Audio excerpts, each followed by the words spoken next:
Vidas desiguales, mujeres, relaciones de género y educación en el Perú. Es el libro de Sandra Carrillo y Ricardo Cuenca, dos investigadores del Instituto de Estudios Peruanos. La obra fue publicada en 2018, pero es vigente al día de hoy, en el episodio 30, porque aborda la lucha femenina por alcanzar derechos básicos como la educación superior, las primeras egresadas de la Universidad San Marcos y, por supuesto, las limitaciones que tuvieron como ciudadanas mujeres al ejercer las profesiones de ciencias, letras, jurisprudencia, entre otros. Vemos también a las poblaciones históricamente excluidas como la comunidad afrodescendiente, que fue en constante aumento en pobreza, desempleo y también en una reducción significativa de su población. Tenemos a la comunidad indígena que no logra cerrar brechas a pesar del boom de las materias primas y de la mejora de la infraestructura.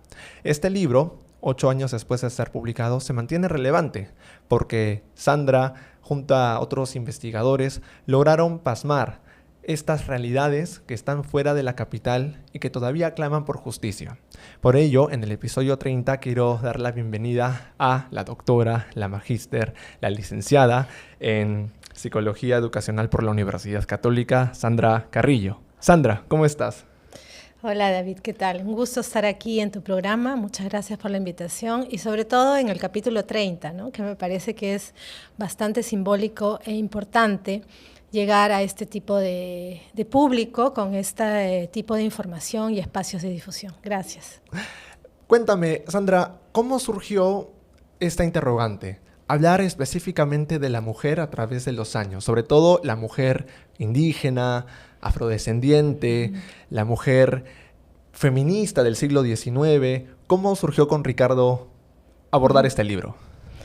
Sí, mira, en esa época en que se publicó el libro, nosotros en el Instituto de Estudios Peruanos teníamos unos fondos de la Fundación Ford para investigar temas de desigualdad, ¿no? Exclusión, desigualdad, inclusión, y se habían abordado una serie de temas, inclusive en educación, sobre todo en educación superior. Y ya, digamos, en las últimas etapas del proyecto, vimos que, principalmente en educación, era necesario entrar al tema de género, en específico al tema de mujeres, ¿no? Porque como puedes ver el libro no es que habla de la diversidad sexual, sino se enfoca entre la igualdad de oportunidades de hombres y mujeres en el tema educativo. Y ahí es donde convocamos una serie de investigadoras relacionadas al tema, desde distintas disciplinas, ¿no? Entonces tenemos los estudios más históricos que tú has mencionado y que creo que como mujeres es muy importante conocer. El camino que tenemos ahora no siempre ha sido así. Ha supuesto mujeres, digamos, al pie del cañón, abriendo los espacios y las oportunidades en momentos históricos complejos. Y bueno, hay un espacio para la educación básica que siempre es importante hablar, y la educación superior y las poblaciones en minorías o con condiciones especialmente vulnerables, ¿no? Entonces logramos reunir estos artículos que arman este libro que, como dices, tiene vigencia hasta hoy. Cuando hablamos de mujeres luchadoras, sea en el ámbito universitario, social, sindical, siempre nos referimos a Clorinda Mato de Turner, a Mercedes Cabello de Carbonera y por supuesto María Alvarado, entre otras, pero no muchas veces conocemos las historias de dos particulares luchadoras, como puede ser Trinidad Enríquez, por un lado, y tenemos a Margarita Praxedes Muñoz. ¿Por qué de todas las mujeres que han hecho historia, escoger estos dos perfiles en particular? Buena pregunta, y ahí creo que hay más de una explicación a esta decisión. Una va por el lado de las investigadoras que estaban sistematizando y recogiendo información sobre estas mujeres invisibilizadas en la historia, digamos, y que era importante dar este espacio para publicar y dar a conocer lo que ellas venían haciendo, ¿no? Que es María Emma Manarelli y Fanny Muñoz, que venían en este trabajo de las mujeres que abrieron campo en el tema de educación.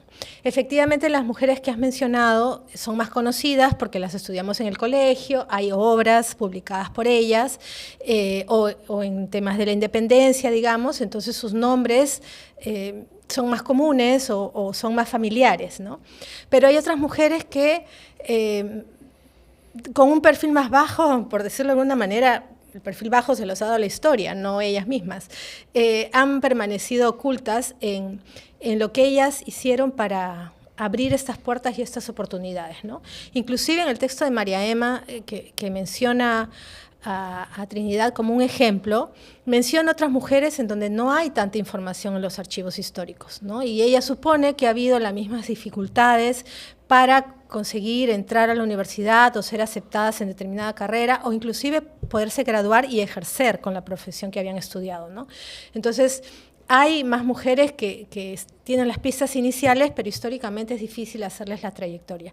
Y creo que en el caso de estas dos había como las fuentes, la información que se podía acceder mediante los archivos históricos para poder armar más o menos el trayecto que ellas habían trazado, ¿no? Nos han trazado a todas nosotras, de alguna manera.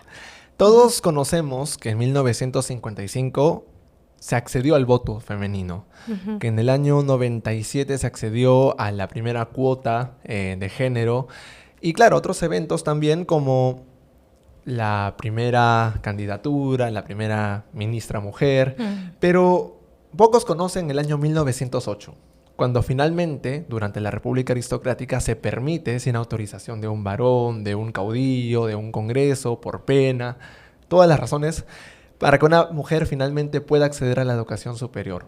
¿Qué otras fechas o años o eventos igual de importantes tienen relevancia para hablar de las vidas desiguales entre las mujeres estudiantes y, bueno, los varones? Claro, a ver, fechas exactas no tengo en mente, pero sí hitos creo que son importantes. Y mira que antes de la universidad era el tema de la educación secundaria. La secundaria no era tan común o no era un derecho, digamos, para las mujeres, ¿no? Bastaba con la educación primaria y de ahí había una especie de escolarización más asociada a las labores domésticas, de casa, de cuidado, ¿no? De ser una buena mujer al servicio de... y no la educación secundaria como la conocemos como tal. Entonces, acceder a la educación secundaria para después acceder a la educación superior también fue una lucha importante. Ahí inclusive Trinidad abre un espacio de escolarización en su casa, ¿no? Y trabaja con mujeres y niñas de una manera medio informal. Inclusive cuenta María Emma cómo apedreaban el local o denunciaban porque esto no estaba permitido, los hombres. Y ella muy tenazmente abrió este espacio para mujeres y niñas, ¿no? Y eso es lo que a ella le permite ir a la universidad, poder acceder a la universidad. Y después no solamente fue acceder, ¿no? Porque después toda la lucha de ella fue que le reconocieran el título, ¿no? Inclusive a nivel del Congreso, para que ella pudiera acceder, porque en primer momento era, bueno, ya, si quieres ir, digamos, puedes ir, ¿no? Pero después era, ya terminé, lo hice bien, quiero trabajar de esto. Entonces, otra lucha de conseguir esa igualdad. Todo el tema de cómo figuran las mujeres en los aspectos legales, ¿no? Que ahí ponen extractos que creo que es interesante, el rol de la mujer y cómo era vista asociada a la familia y al cuidado, y que eso después ha ido cambiando con el tiempo. Y si bien, digamos, había mucha vinculación con lo que se hacía en otros países tipo Argentina, se menciona mucho, Perú siempre ha estado como rezagado, ¿no? de atreverse a salir de esta línea más conservadora de la familia, ¿no?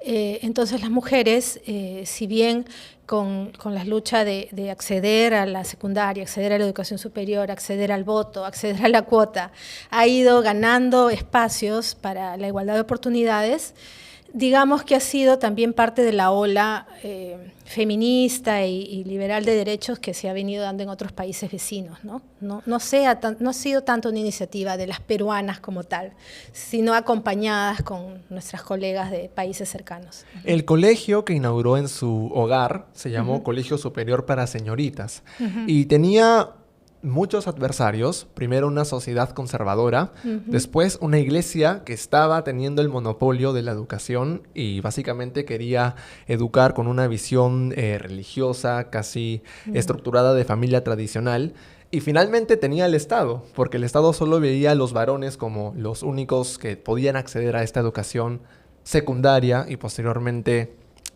universitaria.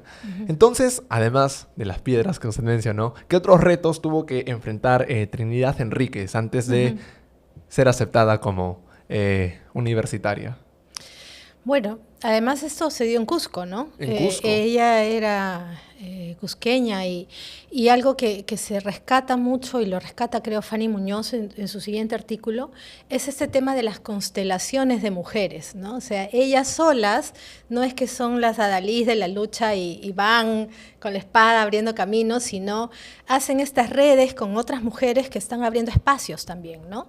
Y ahí está Clorinda, ahí están estas mujeres que mencionaste. Los clubes literarios, me parece que ahí clubes empezaron. literarios, especies de boletines, ¿no? que se publicaban, gacetas, clubes literarios para leer, para conocer, este esfuerzo de traer estas experiencias que ya se estaban dando en otros países, porque inclusive Trinidad misma dice, no había mucho que informar sobre la sociedad cusqueña, pero habían mucho más noticias y cuestiones interesantes fuera, ¿no? Entonces ella con estas redes trae esta información y trata de difundir como diciendo, esto se está haciendo afuera, ¿no? Esto es, se podría hacer o un poco abrir el panorama, ¿no? de lo internacional aquí, porque el mismo medio social era más conservador y más cerrado.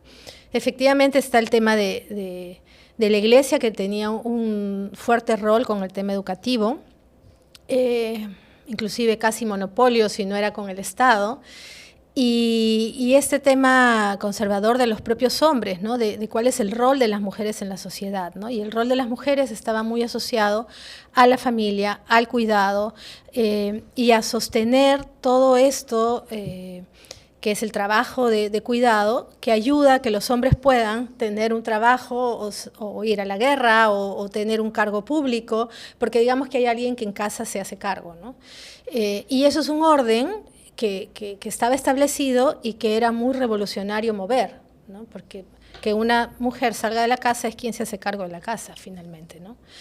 Bueno, hay otro tema ahí con el tema indígena, que después son las mujeres indígenas las que se hacen cargo y se genera esta brecha, que después es lo que habla Ricardo y Luciana, que seguramente vamos a hablar después, pero digamos que era la sociedad misma, y en muchos casos también sucede hasta hoy, son las propias mujeres las que ponen las resistencias, ¿no?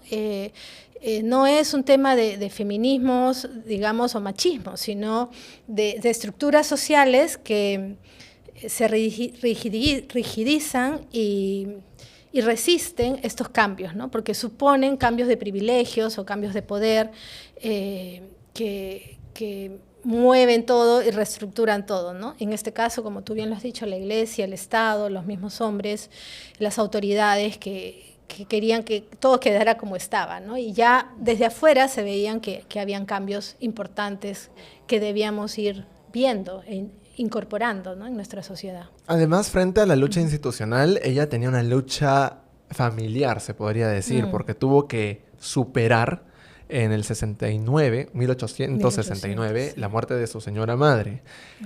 También unos problemas con las deudas y con las propiedades, porque ella venía de una clase media, se podría decir, terrateniente del sur. Y el trámite que inicia en 1873, es decir, tarda creo que 2 años para finalmente ser aceptada y decir, oye, ya rendiste tus exámenes de conocimiento, ya mostraste que eres capaz, como si el género fuese condición para ser capaz, pero en ese entonces sí se le pedías y claro, finalmente lo logra. ¿Pero queda satisfecha una vez que lo logra o tiene más problemas al momento de entrar siendo única mujer, alumna, en un mar de varones? Sí. Sí, interesante lo que mencionas, porque un poco la lucha de ella empieza por una necesidad personal, digamos, ¿no? Está sola, tiene que enfrentarse a todo el sistema jurídico, no había un hombre, digamos, que la avale o que la represente, y bueno, siendo una mujer privilegiada, digamos, porque venía de ambiente letrado y con propiedades y tal, decide tomar el toro por las astas, ¿no? Entonces, en vez de buscarse un hombre que la ayude o la ampare, digamos, dice, no, ya, yo voy a aprender de qué se trata esto, yo voy a ir, voy a litigar, yo voy a hacer, ya, no hay secundaria, hagamos una escuela secundaria, ¿no? Necesito un título, entro a estudiar Derecho. Y digamos que ese empuje de ella va abriendo estas puertas que ya lo mencioné. Ahora, lo interesante, y eso también seguro lo vamos a hablar después, no es solamente al final abrir oportunidades y que las mujeres estén sentadas en las escuelas, ¿no? O en las universidades o en los institutos. Porque las normas de género que se dan dentro, de por sí ya es una dificultad, una lucha, ¿no? Los espacios donde ella entra para estudiar son espacios absolutamente masculinos, ¿no? Inclusive en algunos casos, ahí se me mezcla un poco con el de Fanny, había que ir acompañada de hombres, creo que era Fanny porque era el tema de medicina, ¿no? Y no podías ver el cadáver porque eso solamente lo podían ver los hombres, entonces tenías que tomar nota absolutamente de todo. Y en el caso de la carrera de Derecho, el hecho de ser mujer y estar sentada entre hombres, cuando había esta creencia de las diferencias biológicas, ¿no? Esto después la neurociencia lo ha explicado mucho mejor, que biológicamente no hay diferencias, pero en ese entonces las mujeres tenían cerebro y capacidades simplemente para hacer ciertas cosas y todo lo demás, la capacidad era para el hombre. Entonces, demostrar que ella podía hacerlo, tener cuidado porque habían normas también de conducta, no es que tú públicamente podías rebatir a un hombre, por ejemplo, ¿no? Eso era peligroso, hasta peligroso. Entonces, me imagino yo, como sucede ahora, que también tenía que ser ella muy estratégica, ¿no? Para moverse en esos espacios con firmeza, pero a la vez no perder fuerza. Jugar con esos símbolos masculino, femenino, esas cuestiones de poder que se dan entre líneas, ¿no? Esa violencia simbólica que siempre hay, y reponerse frente a eso para terminar con la meta, creo que era su día a día, ¿no? Porque no era solamente entre las aulas, eran los profesores que estaban ahí, eran las discusiones que se daban a nivel nacional, porque habían discusiones entre que regrese a su casa y qué hace perdiendo el tiempo frente a discusiones más liberales que venían de Europa, inclusive diciendo que, bueno, podía ella tener la oportunidad, ¿no? Entonces, estar también en el espacio del debate público es una exposición que también te vulnera de alguna manera, ¿no? Entonces, mantenerse frente a esos debates con tu meta y tu obstinación en un buen sentido, creo que la hace realmente una mujer especial, ¿no? Claro, en 1878, cuando concluye los estudios, le pide al Congreso, por favor, ya me puedo graduar. Sí. Y hay un debate inmenso entre diputados y algunos docentes, ¿no? Quienes estaban a favor de la titulación de Trinidad, y no necesariamente porque estaban a favor de la titulación de todas las mujeres, pero específicamente de su caso, es decir, mucho más gradual y moderado, era Francisco González, Manuel Pinzás, el profesor Mariano Paz Soldán, y nada más. Porque cuando te ibas al otro lado, quienes estaban en contra de que incluso ella, solamente ella, se titule después de culminar sus estudios, eran el doble o el triple. Teníamos a diputados como Mariano Cornejo, Manuel Gálvez, Francisco García Calderón, que en teoría debía ser un liberal, pero en esa materia no lo era tanto. E instituciones, ¿no? Como el presidente de la Corte Suprema, los magistrados que ven su caso. Otro batallar tuvo que dar, ¿verdad? Absolutamente mediático, ¿no? Absolutamente. Ahora, esto es después de la guerra con Chile también, donde efectivamente había, sí, ¿no? Después de la guerra con Chile, sí, que se permite entrar esta discusión al Congreso, porque también éramos un país quebrado, digamos, ¿no? Entonces, no es que se abre la puerta a todas, efectivamente. Creo que esa pertinencia va más con el siguiente texto, que es más de la médica, pero era el debate nacional, ¿no? Un caso de una mujer cusqueña que quería ejercer la jurisprudencia de abogada después que había estudiado y, digamos, había dado los exámenes y todo eso. Entonces, no era menor. Si nos podemos imaginar la época y podemos ir a lo que era ese congreso y eran esos debates, claro, no son los debates de ahora, porque en ese entonces los congresistas eran intelectuales, ¿no? Y realmente tenían una línea ideológica fuerte, sustentada, y se daban debates enormes, ¿no? Sobre una situación determinada. Y es un momento histórico sumamente importante, ¿no? Y inclusive llama la atención que no se conozca o no se hable. O sea, en la escuela nunca nos hablan de esto, por ejemplo, ¿no? Y en la universidad, pues tienes que entrar a curiosear quiénes fueron las primeras mujeres en la universidad para enterarte todo lo que supuso en este país. O sea, también hubo una lucha fuerte de mujeres para tener derechos, ¿no? Lo que pasa es que hay mucho miedo de no ser feministas o que no nos etiqueten como feministas, pero creo que el tema va más allá de ser feminista o no, sino es de conocer los caminos que han transitado otras mujeres para que nosotras estemos aquí ahora. Claro, claro, los políticos en ese entonces indudablemente eran académicos, mucho más doctrinales, pero no va a negar que había argumentos un poco cuestionables, ¿no? Por ejemplo, uno de los magistrados que vio el caso de Trinidad dijo, en Rusia y Estados Unidos, cuando las mujeres salían de las universidades, no le hacían caso al marido. Era peor esposa. Se rebelaba contra él. ¿Eso queremos en el Perú? Sí. O sea, es interesantísimo el texto, de verdad, estas citas que hay, porque inclusive dicen la mujer en su contextura de belleza y delicadez, ¿no? ¿Cómo va a estar en un aula estudiando? O sea, su belleza es como para contemplar y su delicadez es para que cuide niños y tenga el hogar perfecto, porque para eso son buenas. Lo estoy diciendo en grueso, ¿no? No es tanto así porque es mucho más elaborado como tú lo has mencionado. Pero hay unas citas que son realmente interesantísimas, deliciosas, porque dices, así pensaban los hombres y quizás todavía se piensa así entre líneas. No se dice así porque ya no se puede uno expresar así, pero probablemente esos imaginarios todavía están detrás y eran debates acalorados y una forma de expresarse de nosotros absolutamente, no sé, como si fuera desubicados, como si fuera una novela de medieval. ficción medieval, pero se dio en nuestro país, en nuestro Congreso, pero son frases célebres, realmente. Yo me quedo con una en particular. Creo que el presidente de la Corte Suprema, el señor Ricardo Espinosa, había citado a Alfonso el Sabio, un código civil del siglo XIII medieval, para decir que la mujer tenía un rol más materno, doméstico y de sumisión. Es decir, tenían que retroceder hasta 5 o 6 siglos como para decir, hey, si los antepasados aceptaban el machismo, nosotros también, porque está escrito en el Código Civil. Sí, los argumentos que se usan van en la misma línea, pero también es como cosificar a la mujer en una línea absolutamente funcional dentro de la sociedad, ¿no?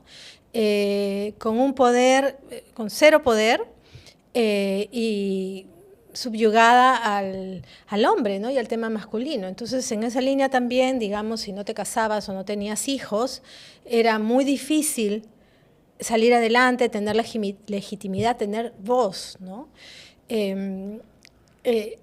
Hablamos de 100 años, 150 años, más o menos, porque, ¿no? Y lo que hemos avanzado es bastante, todavía nos falta, digamos, ¿no?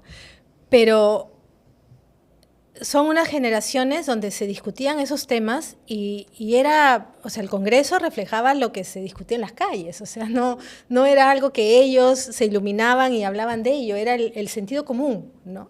De esa época, que ellos lo ponían en palabras más intelectuales o más políticas para argumentar y no darle la oportunidad a Trinidad de ejercer una carrera que ella había estudiado, ¿no? Después de mucho batallar, finalmente lo consigue, pero al final nunca lo ejerció. ¿Ves cierto? Sí, es lo que nos dice María Emma, ¿no? No llega a tener, digamos, un estudio jurídico, fue más como, al parecer, una motivación para solucionar estos temas que ella tenía de herencia y de familia, pero sí sirve para ella poder abrir estas otras redes y apoyar en estos boletines o en estos espacios de difusión y estos espacios de conversaciones con relación al tema, ¿no? O sea, es como una lucha ganada que abre otras oportunidades y la pone a ella en otro espacio para abrir otros derechos digamos, que estaban siendo negados, ¿no? Y siempre digo de las personas que veníamos detrás de ella. Pero efectivamente el ejercerlo ya era complicado, porque también era un espacio laboral marcado por abogados, por doctores, por hombres. Entonces tener un estudio jurídico o que se te asigne un caso era bastante complicado y probablemente no muy rentable como para sobrevivir. Y quizás pudo hacerlo informalmente, pero esta experiencia le abre a ella una gama de oportunidades para entrar de una manera, digamos, más política a abrir espacios en derechos, ¿no? Derechos para las mujeres. La primera lucha fue de Trinidad. La segunda lucha es de Margarita. Y se da en 1890 cuando consigue finalmente el título. Pero ella, no sé si por bastante apatía con la coyuntura y también por el trato recibido, finalmente decide dar un paso al costado, irse a Chile por 5 años y finalmente residir en Argentina. Es una consecuencia en ese entonces natural, ¿verdad? Si tu propio país te cierra todas las puertas, te vas, migras. Sí, y eso lo podemos ver todavía, ¿no?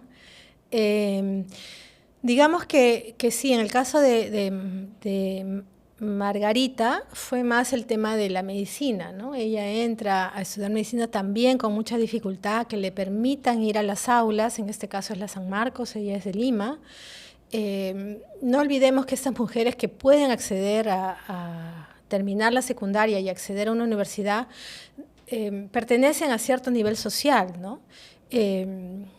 Y eso hace que puedan abrir oportunidades para ellas mismas y para otras mujeres.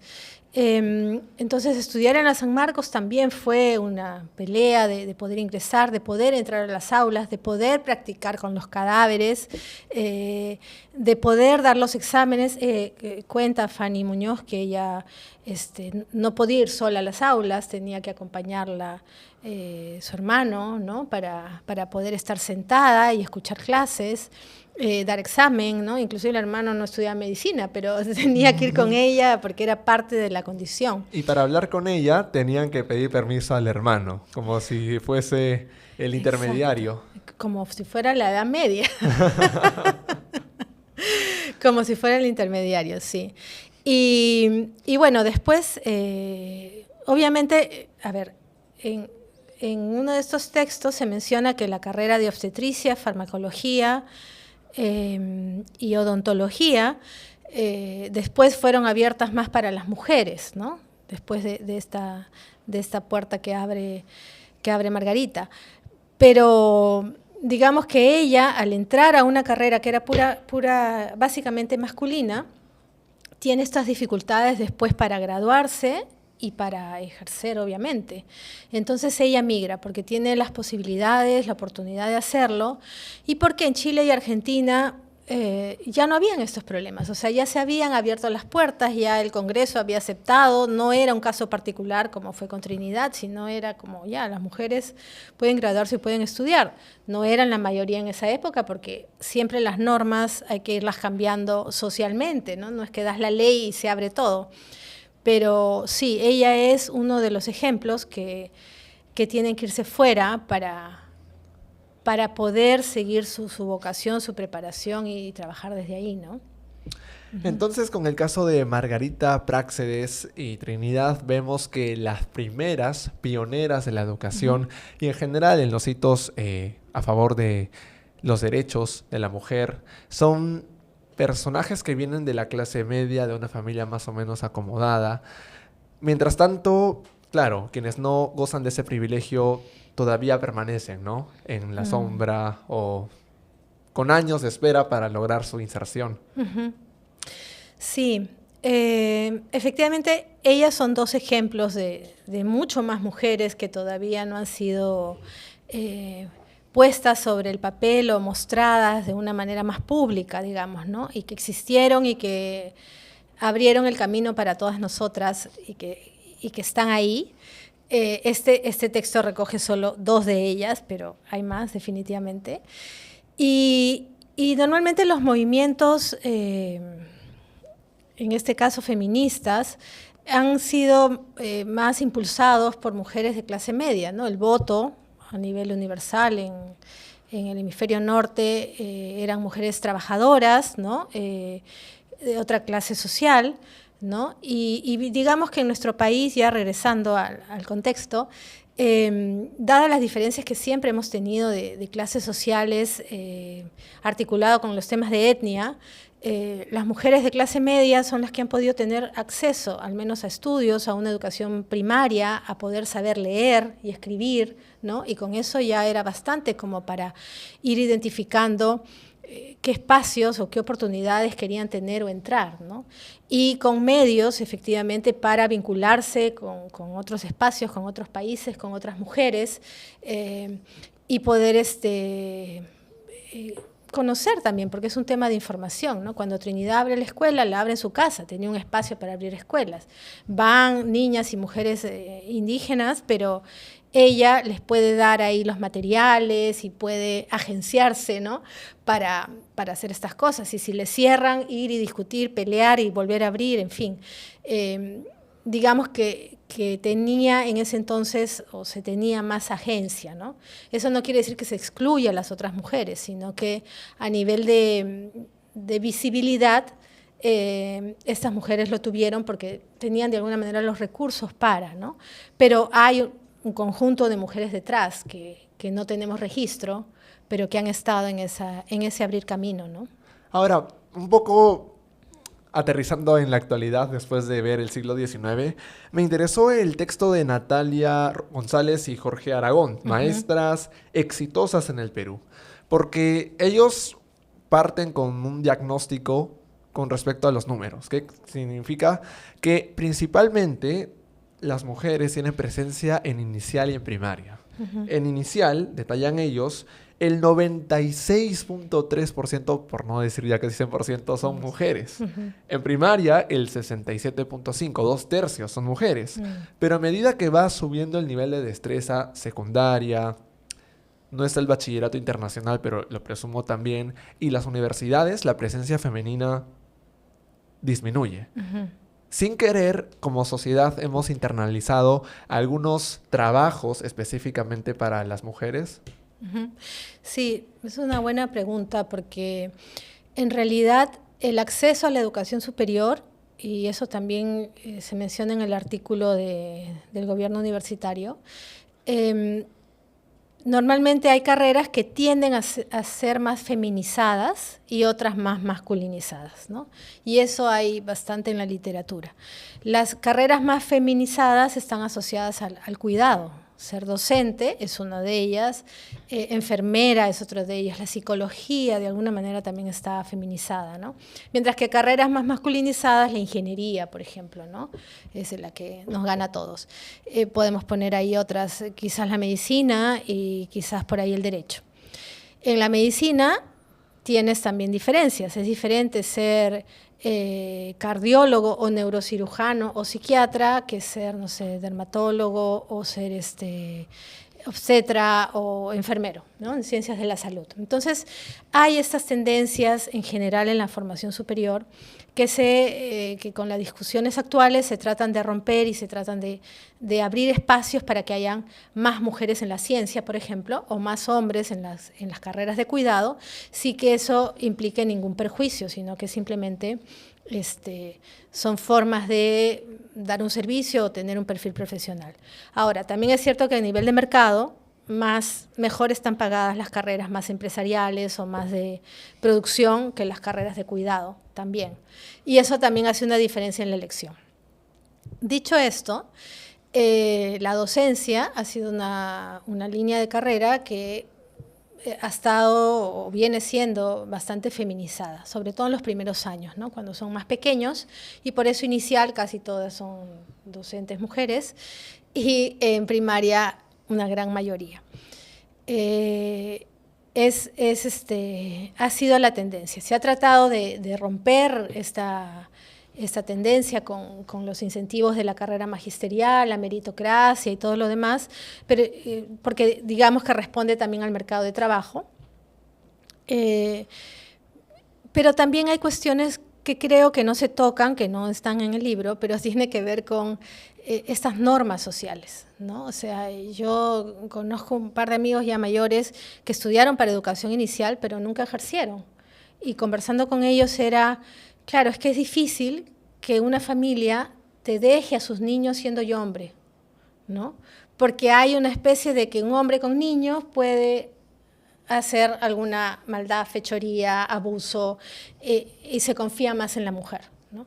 Pero eso es norma social, es prejuicio, es estereotipo, es creencia.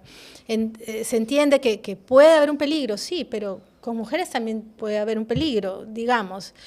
No todos los hombres, porque son hombres y trabajan con niños, tienen alguna tendencia que no es muy sana, ¿no? Pero digamos, esta persona se dedicó a investigar y trabajar el tema de educación inicial y no ejerció porque le fue un poco complicado. Estoy hablando de experiencias, no de investigación, pero sí entendería que por ahí hay una mixtura del mercado laboral, de lo que implica las tareas del cuidado y todas estas cuestiones que están asociadas a las creencias con relación al género y los roles que tenemos, ¿no? El título se llama Maestras exitosas en el Perú porque ellos descubrieron que durante el gobierno de Ollanta Humala, quienes tenían mejor rendimiento en matemáticas, sorprendentemente, eran las profesoras mujeres. Ellos se preguntan a qué se debe esto. Finalmente concluyen que en este grupo de maestras, una buena parte se formó en instituciones superiores en lugar de universidades, en casas de estudio públicas en lugar de privadas, y con una trayectoria superior al 20 años en una sola institución.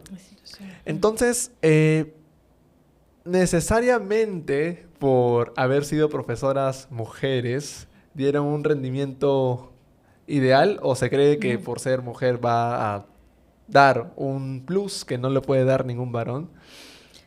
Mira, el estudio que se hizo fue efectivamente a inicios del gobierno de Ollanta Humala. Con Patricia Salas se abrió un área de investigación en el ministerio que fue bien interesante. Y ahí se hizo este estudio de las escuelas exitosas. ¿Por qué? Porque es sabido a nivel de investigación educativa que uno de los determinantes en los aprendizajes, la variable más fuerte, es la de pobreza, niveles de pobreza, ¿no? Y entonces habían escuelas que, niveles de pobreza y otras variables, pero pobreza es la más fuerte. Entonces habían escuelas que tenían buenos resultados, ¿no? Siendo pobres, digamos, y que habría que ver qué está pasando en estas, ¿no? En este caso, se hizo este estudio y por eso es que se hablan de las escuelas exitosas, porque a pesar de las adversidades, eran escuelas que salían bien en los puntajes nacionales, los chicos aprendían. Entonces, cuando se hizo este libro, Natalia, Jorge habían estado en este estudio previamente, dijeron, bueno, demos una mirada a las mujeres maestras de estas escuelas exitosas, ¿no? O sea, filtremos un poco para ver qué características son, quiénes son, dónde estudiaron, su perfil familiar, en fin. Entonces se hace un poco con ese énfasis. Ahora, claro, la mayoría son mujeres porque responden al mercado en ese momento, a los porcentajes y a la distribución. Entonces se encuentran que muchas de ellas tienen estas características que favorecen su éxito, ¿no? Como tener, tú has mismo dicho, una formación completa en pedagógicos privados, tener muchos años en una misma institución, por lo tanto están nombradas y tienen una tranquilidad con su contrato y su sueldo. Lo otro que me pareció interesante es que tenían familia y no tenían un segundo trabajo, entonces podían dedicarse a la docencia, a preparar la clase, a revisar a los alumnos, a hacer seguimiento. Y lo otro que sí hay ahí encuestas de opinión que se les hace a las maestras, ellas identifican el tema familiar, digamos, como uno de los problemas para lograr buenos resultados, ¿no? Sin embargo, su capacitación y su formación va por temas de metodologías, didáctica, pedagogía, ¿no? Cuestiones más especializadas. Esto hablamos de hace 15 años más o menos, ¿no? Ahora, con la pandemia y lo socioemocional, la parte socioafectiva tiene mucho más fuerza en general, que sería interesante darle una mirada ahora, pero sí, son características que creo que pueden ayudar a identificar ¿qué hace que estas profesoras mujeres estén en una buena condición para ser mejores profesoras de lo que son, ¿no? Y que podrían pensarse en políticas o incentivos que apoyen al resto de mujeres docentes, ¿no? Y bueno, habría que ver cuáles características se aplican para los hombres, pero en este caso las mujeres, por ser mayoría, que puedan tener eficientes resultados y puedan hacerse cargo de sus niños en esta área de aprendizaje que es tan importante, ¿no? No todo fueron noticias positivas en el siglo XXI y justamente en el periodo de Ollanta Humala, porque, pasando al siguiente texto de Elisa Fluker y Rocío Muñoz, hay poblaciones aún excluidas, agendas pendientes. Y específicamente con la comunidad afrodescendiente vimos que, a pesar del boom de las materias primas, la pobreza aumentó en un punto porcentual del 33 al 34%. El desempleo se mantuvo por encima de la comunidad indígena y del promedio nacional. Y claro, la instrucción solo llega generalmente a primaria o secundaria. Porque a pesar de los avances adquiridos en el siglo XIX, XX, en los gobiernos democráticos, esta agenda siguió pendiente o no se dio tanta relevancia. Sí, interesante porque Fluker y Muñoz abordan una población que normalmente no es abordada como debería serlo, y es la población afroperuana. Asumimos normalmente que la desigualdad o la exclusión o la vulnerabilidad está en las poblaciones indígenas. Y es porque en realidad, bueno, no voy a ser tan enfática, pero digamos que una de las razones es porque tenemos datos. O sea, de alguna que otra manera, por lengua materna o algo, podemos identificar, por territorio podemos identificar las poblaciones indígenas, los niveles de pobreza, acceso a educación básica, indicadores de salud. Entonces podemos denunciar, ¿no?, estas desigualdades o faltas de universidades. Pero en la población afroperuana es mucho más difícil, ¿no? Porque, digamos, hay un tema de mestizaje que las autoras abordan que hace que esta discusión se pierda. Países como Colombia, por ejemplo, o Brasil, tienen el tema muy identificado, ¿no?, con los afrobrasileros o afrocolombianos, y tienen políticas específicas para ellos. ¿Por qué? Porque, como bien mencionas, David, ha habido, a pesar del crecimiento económico, estas poblaciones siguen estando en espacios de pobreza o en espacios de exclusión o vulnerabilidad.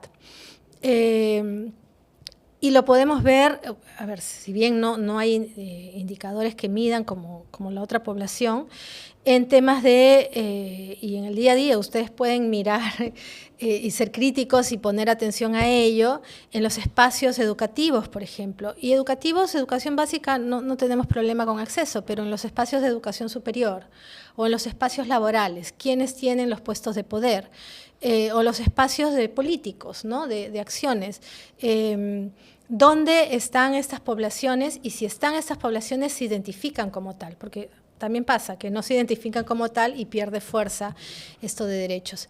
Entonces, para el acceso a oportunidades, la población afro viene de esta historia de esclavitud muy fuerte, donde tiene que haber una reivindicación de parte del Estado peruano para darles las mismas oportunidades, ¿no? Y eso pasa no solamente con el acceso, sino que hayan incentivos, ayudas, apoyos para reivindicar y quitar toda esta parte también estereotipada y racista que existe, ¿no?, y de la que ya las poblaciones afro o los colectivos afro están denunciando y cada vez tienen más voz en ello, lo cual es importante, y que nosotros como sociedad seamos conscientes, ¿no?, de que hay una población que requiere oportunidades y requiere estos apoyos para igualar las oportunidades, ¿no?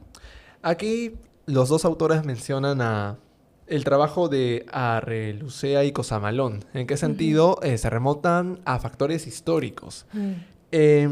Cuando todavía existía la esclavitud, previo a la liberación de Ramón Castilla, el 80% de mujeres se dedicaba a la casa y el 83% de mujeres afrodescendientes no sabía leer ni escribir.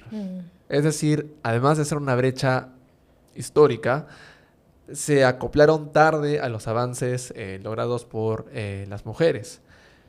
Y hubo un decrecimiento notable de su población, ¿no? El primer censo, que me parece que fue en 1791, representaban el 8% de la población. Y en el último censo de 2017 creo que llegaba a 1%, 2%.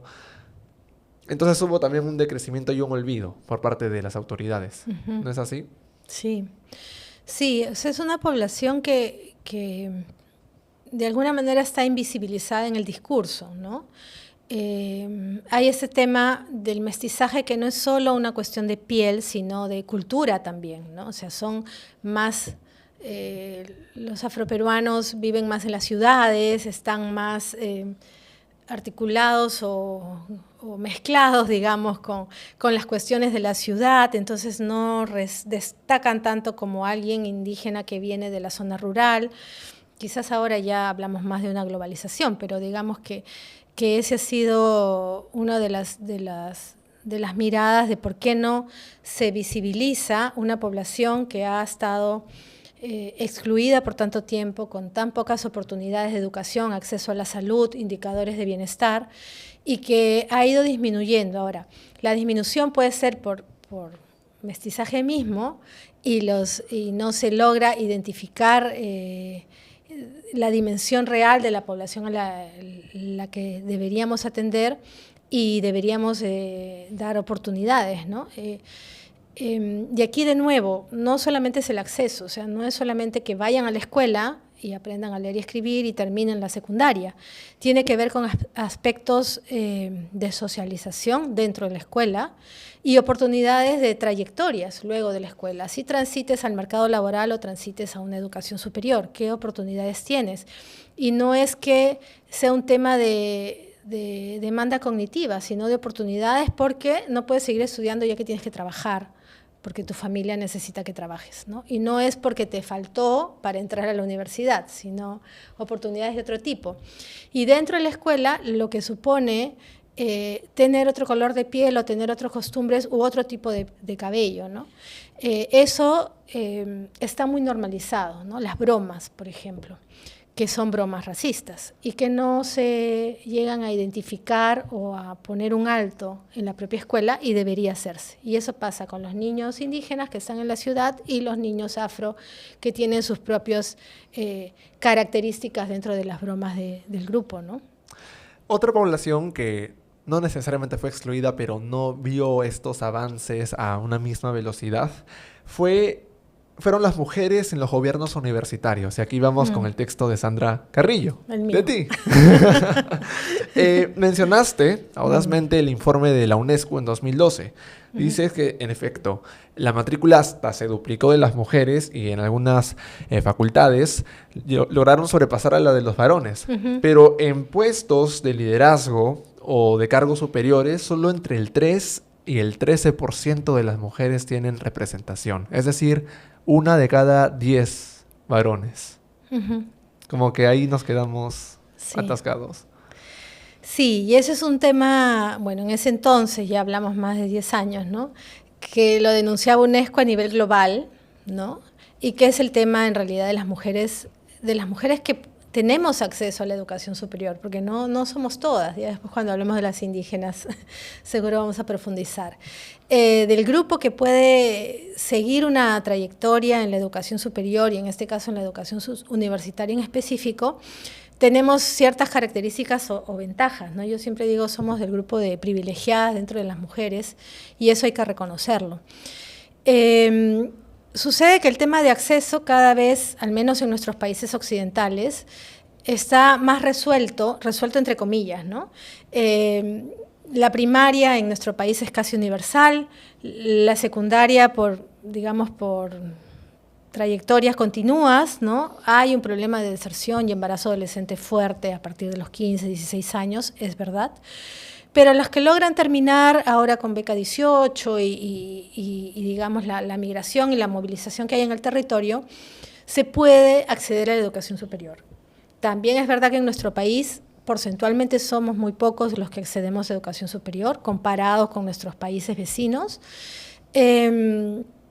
Pero en esas trayectorias que seguimos, las mujeres, más que los hombres, seguimos la educación superior, probablemente los hombres tengan que trabajar o decidan hacerlo después.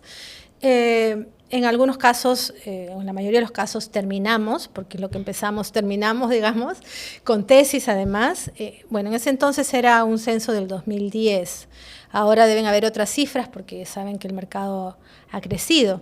Pero en ese entonces, con tesis, y la carrera es como a toda bala, ¿no? Pero llega un momento en que frenas o bajas la velocidad y tiene que ver con la etapa reproductiva, ¿no? Cuando ya terminas tu universidad, te casas o no te casas, tienes familia, y ahí es donde comienzas a hacer los malabares de la doble vida o el doble sombrero, porque por un lado eres una mujer profesional, pero por el otro lado la casa y la familia demandan tu tiempo, tu atención y tus cuidados, sobre todo si son niños pequeños.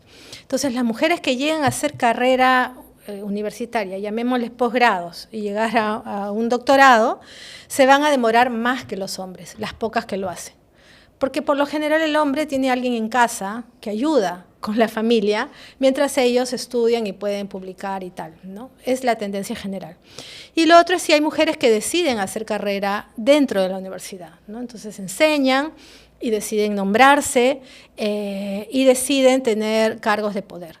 Esta decisión no es tan fácil, porque normalmente las universidades han sido espacios masculinos también, y espacios masculinos dependiendo de las carreras y dependiendo de los cargos de poder. Entonces hay pocas rectoras, pocas decanas o jefas de departamento, ¿no? Ahora un poco más que en esa época del censo, pero digamos que son espacios normalmente masculinos. Y esta investigación conversaba con una que se hizo en México, en la Universidad Autónoma de México, Intrusas en la universidad se llamaba, que es lo que me inspiró a hacer este estudio. Ellas hicieron con bases de datos y cualitativo, en este caso solo son bases de datos.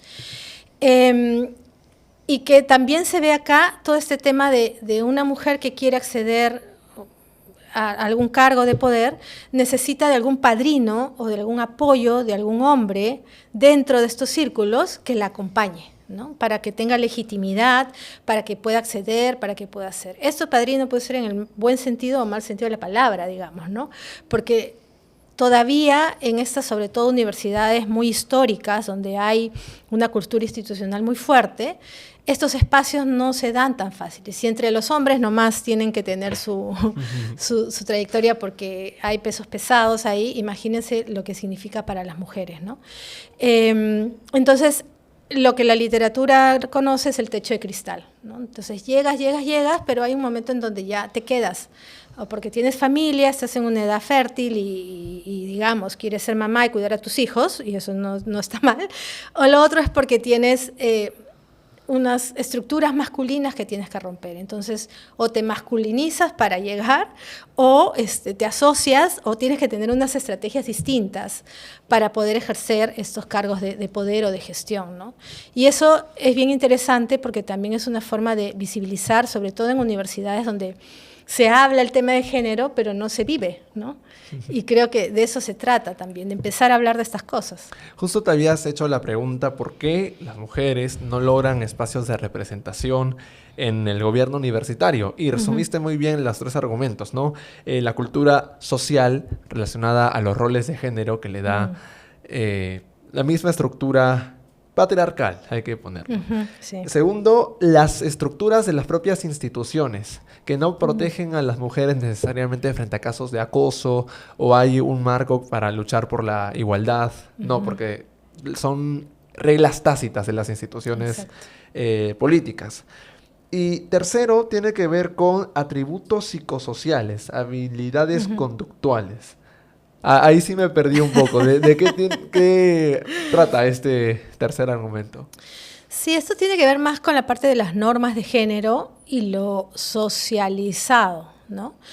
Y es un poco lo que te decía de masculinizarte para poder ser reconocida, ¿no? Porque si eres muy femenina o muy tímida o muy, no sé, muy callada de repente porque eres más reflexiva y necesitas ser más agresiva para ciertos espacios. Entonces hay como estas conductas vinculadas a los estereotipos que viene de atrás desde el tema biológico de cómo son nuestros cerebros diferentes, que no lo son, que hace que tengas legitimidad o no para ciertos puestos o ciertas carreras, ¿no? Hay estudios que se han hecho sobre mujeres científicas en la universidad y lo que ha supuesto para ellas estar en un cargo, tener un nombramiento y estar en un espacio de científicos. Pero también hay estas cuestiones de que quizás es más fácil tener poder o cargos de poder en carreras como educación, enfermería y psicología, digamos, que ser pues decana o rectora en una universidad de ingeniería, ¿no? Por decirlo de alguna manera. Entonces, inclusive estos atributos que pueden estar asociados a la misma feminidad o a la misma personalidad, pueden verse alterados o cuestionados, ¿no? Y bueno, es un camino que tenemos que trazar las propias mujeres, ¿no? Creo que ahí nos tenemos bastante trabajo. Una tercera y última población que no se ha visto excluida, pero sí limitada en estos avances desde el siglo XIX, para vincularlo con los primeros temas que vimos, son las mujeres indígenas en el Perú. Y claro, se avanzó en educación bilingüe, en la interculturalidad, pero aún en cifras se mantienen muy relegadas, o si entran al campo universitario, desertan o se quedan atascadas en un ciclo en particular. ¿A qué se debe? Porque no quiero escuchar, porque no estudian, porque no hacen lo mínimo. Lo escucho cada rato, pero ¿a qué se debe? Sí, y lo otro también que explican por qué la cultura, ¿no?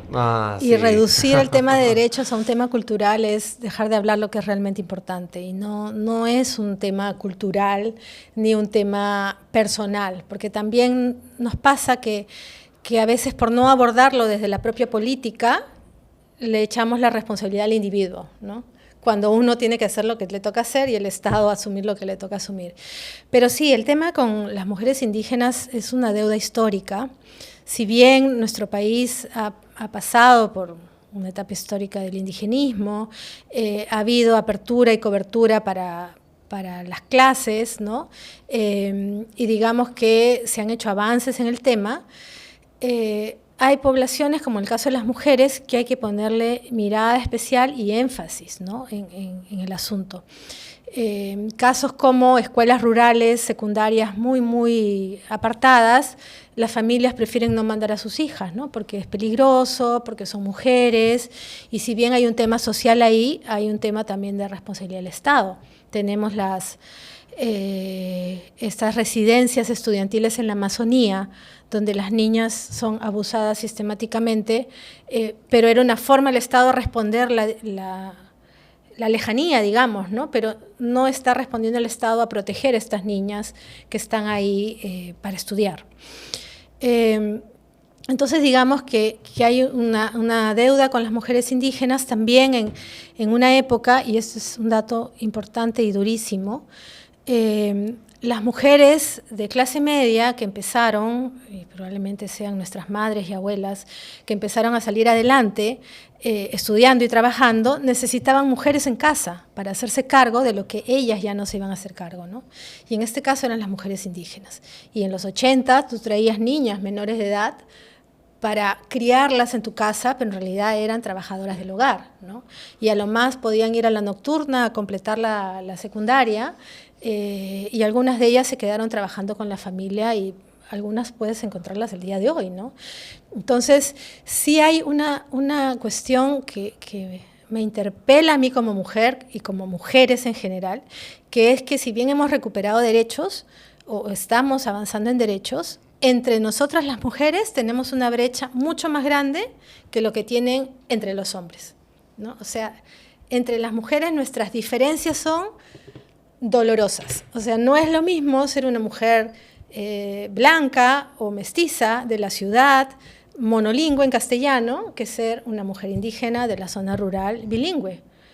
Más aún si la mujer tiene alguna discapacidad o algún tema que no le permite insertarse para trabajar o hacer algo así, ¿no?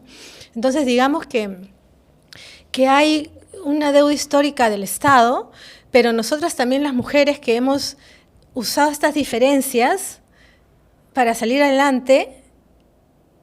Claro, no ha sido a propósito, obviamente, ha sido parte del recorrido histórico, pero que nos toca como defender también. Si bien las mujeres indígenas lo pueden hacer y lo están haciendo, hay mucho más espacios en donde participan, se organizan y tienen unas experiencias fascinantes de resiliencia, empoderamiento y liderazgo, a nivel de educación y educación superior, estas puertas se están abriendo. Beca 18, digamos, apunta a ello, tiene una beca para indígenas.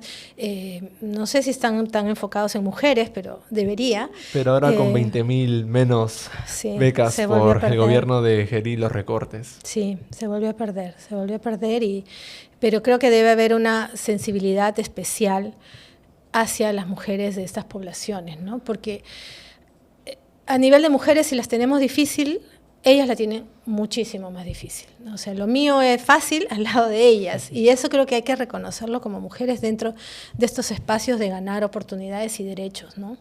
Claro.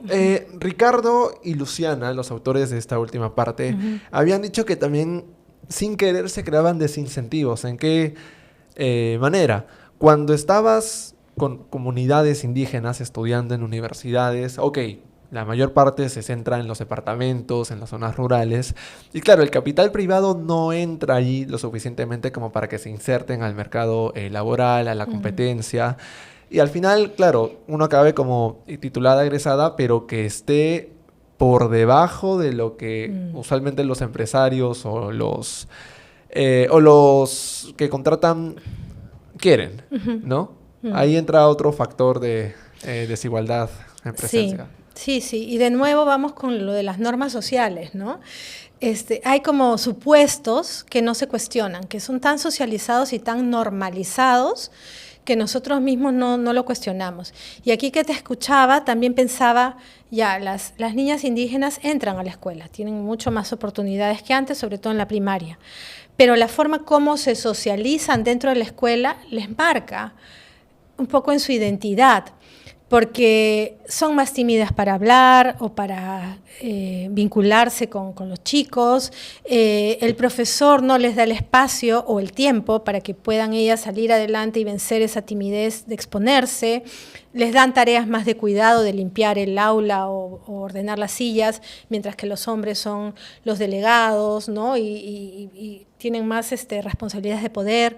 Los espacios del patio son más para los chicos que juegan fútbol y las niñas están en una esquina, ¿no? Entonces, esa sensibilidad debería estar dentro de los propios docentes para empoderar a estas niñas en espacios más abiertos, más sociales, por un tema de la propia transmisión de quién soy y qué valgo, ¿no? Que tiene que ver con las habilidades socioemocionales también. Valgo tanto como el niño, puedo responder tanto como el niño, y si bien soy más callado, más tímida, no soy menos que el niño, ¿no? Que le pueden decir, bueno, es una cuestión cultural. No es una cuestión cultural, es una cuestión social, es una cuestión asumida como normal, y no lo es. Entonces, claro, cuando entran estos espacios, se forman con mucho esfuerzo, obviamente, porque cuesta moverse de la comunidad a una ciudad, cuesta llevar estudios superiores luego del colegio, responder a lo que demandan, hacer trabajos escritos, cuesta cuando vienes de lenguas orales, y es normal, y hay que tener esa sensibilidad, pero luego tienes que prepararte para ese mundo del trabajo, ¿no? Y esas entrevistas y esos espacios en donde no te reconocen lo que realmente eres, ¿no? Y ahí ¿quién rompe? Rompen los otros, rompemos nosotras, rompen ellas, pero creo que es como hablar de estas cosas. O sea, lo que el libro pretende es empezar a hablar de estas cosas y decir, mira, esta situación se da hace 30, 50 años y solo cambias el escenario, que es como termina el texto, ¿no? O sea, es lo mismo y cambias actores, pero no cambias cuestiones estructurales de fondo. Creo que va por ahí. Ahora, una última pregunta. Si tuviéramos que decirle a Trinidad Enríquez y Margarita Práxedes Muñoz que en pleno 2026 dejamos un legado mejor, un legado peor, ¿qué le tendríamos que decir? Esa es una buena pregunta. Si yo las tuviera enfrente, Creo Porque que hubo avances, pero sí. como hemos visto en los 3 últimos capítulos, limitaciones y algunas poblaciones excluidas. Entonces, como una rendición de cuentas histórica, ¿qué le tendríamos que decir a Trinidad y a Margarita? O sea, creo que lo primero es como agradecerles, ¿no? Por lo que fueron, por lo que son, y por de alguna manera salir a la luz ahora. Porque como le dije al inicio, o sea, donde yo estoy es porque ellas abrieron un camino. Entonces creo que hay un agradecimiento de estas heroínas peruanas para las mujeres. Y a nivel de rendición de cuentas, decirles que si efectivamente el Perú avanza lento en este tema de derechos, avanza lento en el tema de reconocimientos. Estamos ahora en una etapa de retrocesos. Tú has mencionado lo de Beca 18, lo de la carrera magisterial, la educación superior universitaria, el tema del currículum, ¿no? Hay una arremetida fuerte contra los temas de igualdad de oportunidades, de género, entre hombres y mujeres, y ya ni siquiera estamos abriendo el tema de la diversidad, que es mucho más difícil y que es necesario. Pero creo que ahí yo, a un nivel de cuentas, decir, bueno, somos avanzados, somos conscientes que falta mucho y que necesitamos ese espíritu aguerrido de ellas para no rendirnos y seguir luchando, o sea, seguir abriendo trocha, abriendo caminos, denunciando los temas, hablando de estos temas, y ahora más que nunca me parece que es necesario, ¿no? Por eso agradezco mucho que hayas sacado este libro de los anaqueles para poner el tema en discusión nuevamente. Sandra, muchas gracias por el episodio 30, gracias por estar en nuestro estudio y conmigo será hasta un siguiente episodio.